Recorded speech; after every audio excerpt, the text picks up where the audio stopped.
omelet was made with plants. Hampton Creek Foods is a high-tech startup doubling as a food company. And like most startups in the valley, disruption is the name of the game. The $9 billion industry they're after? Eggs. When you talk to big food companies like Kraft and General Mills and Kellogg's and Nestle, and you say, why are you using eggs? What you'll hear is, they aerate my cake, they bind the cookie, they provide good mouthfeel or taste. What you don't hear is, I'm obsessed with using a chicken egg. How about because they're more nutritious? Why do you use eggs? Because they have choline, vitamin K2, riboflavin, because they're foods that humans have been eating for hundreds of thousands of years, because they're some of the most nutritious foods for humans on the planet, because they're bioavailable protein. That's why you use eggs, I suppose. And I love that at the beginning of this video, you're just in an absolutely sterile environment in this lab. It's like, you wouldn't want to eat anything that comes out of here. And just for the record, you can't make an omelet without eggs. You can make a fake omelet, I suppose, but an asterisk next to your omelet. So what's the matter with my scrambled eggs right now? They come from crazy places.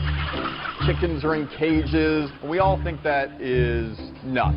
I mean, I agree. Look, the mainstream factory farming treatment of cows or chickens is abysmal and should be changed. But how do we change that? We change that with our dollars. We vote with our dollars. We educate people. We show them that it's quite possible to provide better quality meat, grass-fed, grass-finished, regenerative meat, pasture-raised eggs, regenerative eggs. So yeah, factory farming of chickens or beef is horrible, but it's not the only way to get your eggs. In fact, the more consumers that ask for and support and value pasture-raised, corn and soy-free, regenerative eggs, chickens that get to run around outside, chickens whose coops are rotated, that's a regenerative egg, the more of those farmers that will be supported and the more of those higher quality eggs you'll be able to get. I don't like these generalizations that all meat production or all pork production or all egg production is so horrible.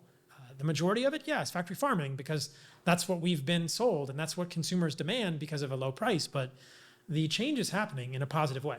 This kitchen/lab/office space. Kitchen/lab/office space. That's not where you want your food. You want your food from nature, not kitchen/lab/office space. That's not where food comes from. Is full of tech geeks, cooks, and of course, biochemists. Do you want a biochemist making your food?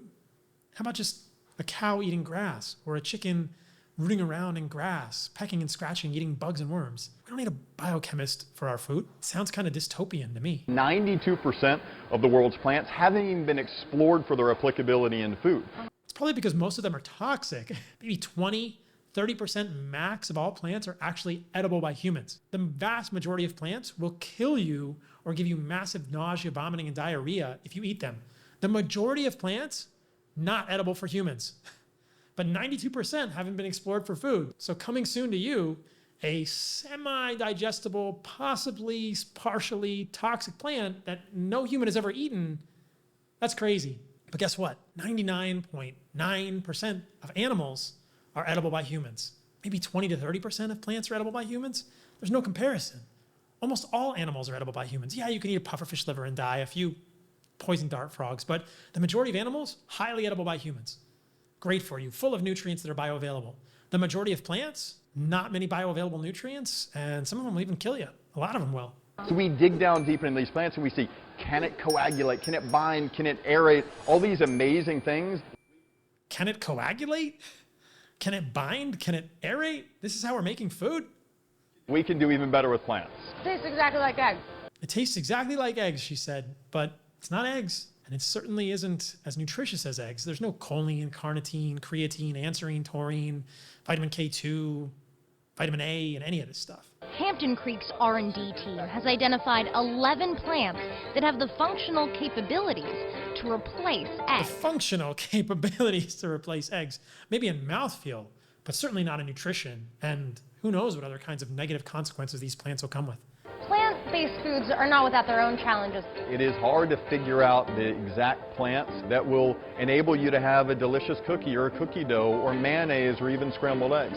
All products Josh and his team are trying to replicate sans chicken eggs. Their first product to hit the market is just Mayo. I've never made mayo before.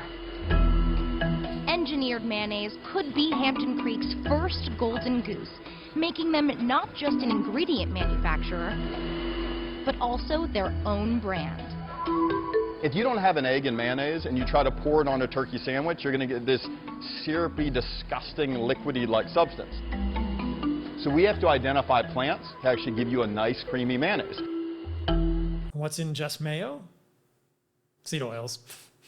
So you can make a plant-based mayo taste like eggs are in there. But what you did is you took out the most nutritious part of mayonnaise, egg yolks, and you just added a bunch of not very nutritious plants and probably bumped up the seed oil content of the mayonnaise. Good job. Just Mayo, good job. Over the next 12 months, the company is trying to keep up with the big boys, amping up production from 80,000 jars of Just Mayo to 3.2 million. 3.2 million jars of garbage, of seed oil laced garbage. These Fortune 500 food companies, they actually stand to gain from your company, but who stands to lose here? The global, The consumers stand to lose. That's who stands to lose. conventional egg industry. It's that industry, inefficient, bizarrely unsustainable industry, that we're going after with full throttle. Why would you go after an industry of a very healthy food for humans? Yeah, factory farming isn't great, but there are ways to improve this. Like, why? This is interesting because the people at Impossible Burger said the same thing. We want to take down the beef industry. Well, guess what? It'll never happen. But if you did theoretically take down the beef industry and the egg industry, human health would collapse. Those are incredibly nutritious food for humans. Make them better. Make them in better conditions and better quality.